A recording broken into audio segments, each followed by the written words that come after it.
တကယ်ကိုမှသူရဲကောင်းပါပဲရှင်ဒီဗီဒီယိုကဆိုလို့ရှိရင်ပေါ့နော်ထိုင်းနိုင်ငံကစက်ရုံတစ်ခုမှဖြစ်သွားတာပဲဖြစ်ပါတယ်ရှင်ဒီလူကဆိုလို့ရှိရင်လှုပ်လှုပ်ရင်းမှာသူကမတော်တဆဆက်တယ်ဝင်သွားတာပေါ့နော်ကြည့်ပါဦးရန်ကိုမှကြောက်ဖို့ကောင်းတယ်အဲ့ချိန်မှာသူ့ဘေးမှာရှိတဲ့သူ့တငယ်ချင်းကပေါ့နော်သူ့ကိုပြေးပြီးတော့လှမ်းဆွဲထားတာပေါ့နော်ဆွဲထားပြီးတော့သူကပေါ်ကမီခလုတ်ကိုပိတ်လိုက်လို့မှီသွားတာပေါ့နော်အဲ့ဒီအချိန်မှာသူ့တငယ်ချင်းကတက်ချမ်းတောက်ခွင့်ရသွားတယ်နောက်ပြီးတော့သူကလေရန်တတိရှိတယ်လို့ပြောမယ်တလားသူကဆွဲထားပြီးတယ်လုံးဝလည်းမလွတ်လိုက်ဘူးသူကအဲ့ဒီအချိန်မှာမဆွဲထားဘဲနဲ့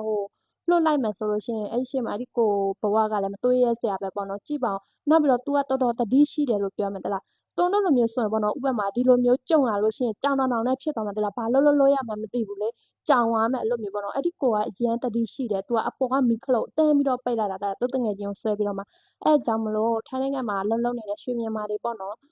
လှုပ်တယ်မှာသတိထားကြပါဆက်နဲ့လှုပ်ရတဲ့လူတွေအန်ဒီရများတဲ့လူတွေပေါ့နော်သတိထားပြီးလှုပ်ကြပါရှင်ကြည့်ပါဦးရန်ကုန်မှာအန်ဒီရများတဲ့ရန်လဲကြောက်စရာနော်သူများနိုင်ငံမှာလှုပ်ဆရာတာမလွယ်ပါဘူးရှင်